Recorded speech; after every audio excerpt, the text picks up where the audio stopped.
Hey folks, welcome to 5.2 where we start to talk about forces and mass again. So we'll get to it starting with torque. This word T-O-R-Q-U-E is pronounced torque, rhymes with fork. The variable for torque is what looks like a letter T. This is the Greek letter tau. And so torque is the measure of how much the rotational motion of an object would change due to a force. So while torque is analogous to force, it's a totally different thing on its own. So it relies on force, but it's more complicated. This is separate from how all kinematics is essentially the same. This is a different idea. So in your equation sheet, you see that the torque is equal to this thing r perpendicular f. So r is the distance from the axis of rotation to where the force is acting. And then the force is obviously the magnitude of the force. This type of equation is maybe going to look similar to work, where it was F parallel D, but because of the way torque works, it's a different idea. You'll also notice that we have a sine theta, whereas in the work equation we had a cosine theta. Anyway, what this means is the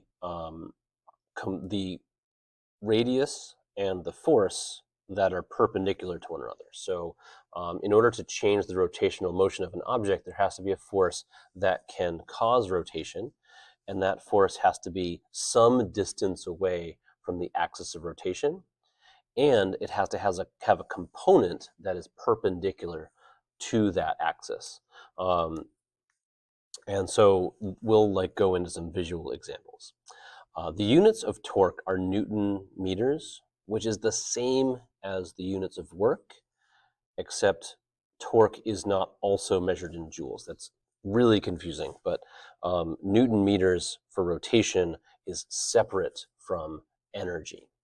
Okay, anyway, so torque is a vector, and we'll go over the direction of torque a little bit, but counterclockwise is still going to be the positive direction of torque.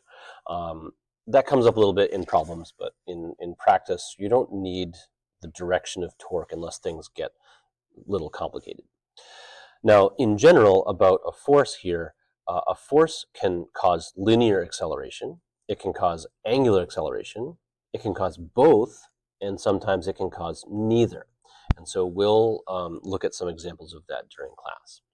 This equation, RF sine theta, what it does is it finds the component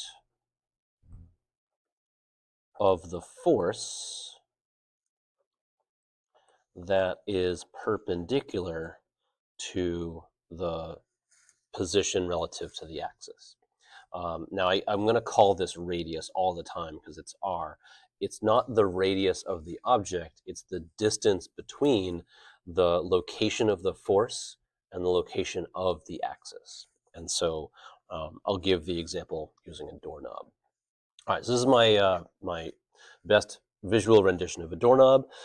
This is I believe, like a French style door handle, where it's not like a knob that you grab and turn, it's just a lever that you pull. So you would hold on to it there.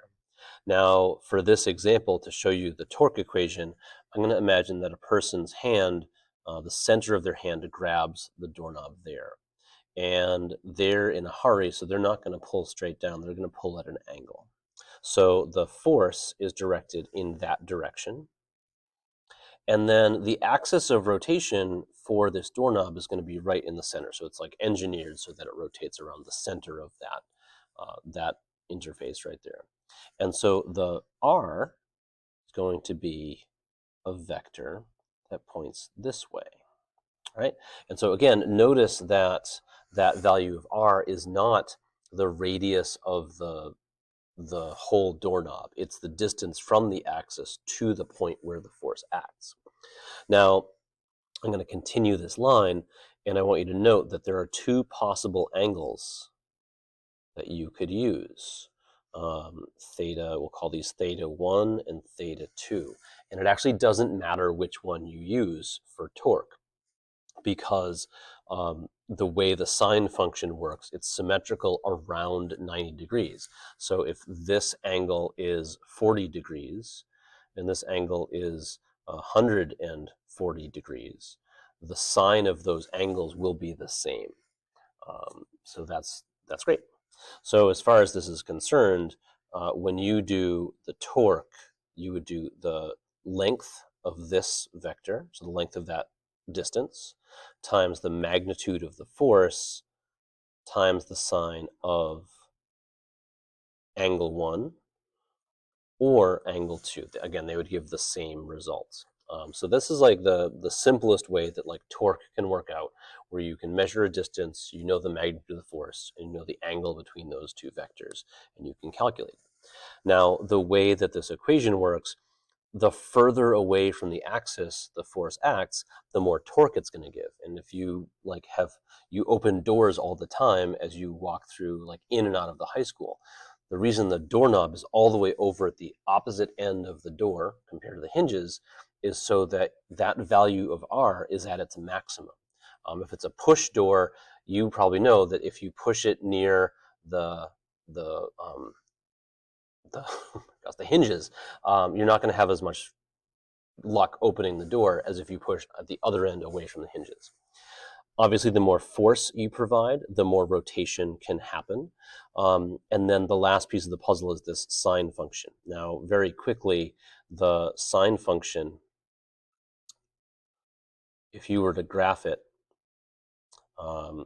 sine theta versus theta, this right here, this maximum value is for 90 degrees. Now, what's maybe annoying about rotation is that we're going to use degrees when we're measuring angles, and we're going to use radians when we're talking about an object rotating. So 90 degrees is the maximum value for the sine function, and that's when you get the most torque. As the angle approaches 0 or 180 degrees, the torque goes down to 0. And now an angle of 0 would be if you took the doorknob and you pulled on it this way. If you try to just like yank it to the side, the door is not going to open, the doorknob's not going to turn. An angle of 180 degrees would be if you grab the doorknob and you pulled it to the right. Again, nothing would happen. So it is possible to exert a force at some distance away from the axis and not get any rotation out of it. So that's the general idea behind finding the torque. We'll look at more examples in class. The alternate method of finding torque is something like, if you take principles of engineering, this is definitely the preferred way of finding torque because of the way that you need to use it when thinking about like bridges and trusses. In this class, it doesn't really matter, but I want to present another way of doing it. Now, when we did this torque equation, by finding this angle, we were essentially doing the value of R times the component of force that is perpendicular. So this is the perpendicular component of force. It's that right there. This does exactly the opposite. This is like saying torque is equal to the force times the component of R that is perpendicular to the force. And to do that, we need to draw two lines. We're going to continue this force line off into infinity. This is referred to as the line of action. It's like the imaginary line along which the force acts. And then from the axis, we're going to draw another line that is perpendicular to that line of action. So there has to be a 90-degree angle there. This line is called the lever arm. In older textbooks, it's referred to as the moment arm. And then the actual R, in this case, would be the length of this object. Now, the way that you would calculate torque is you would do this length times the magnitude of the force. And what that ends up being is if this is the angle, and we were to do trig with this triangle, R sine theta is the length of that distance. So this is not something that I would expect you to adhere to. It's usually easier in this course to just do RF sine theta the way they present it. But in some situations, in the practice problems, you might want to explore just finding the distance that gets you to the forces line with the shortest distance. And that is our alternative way of finding torque. All right.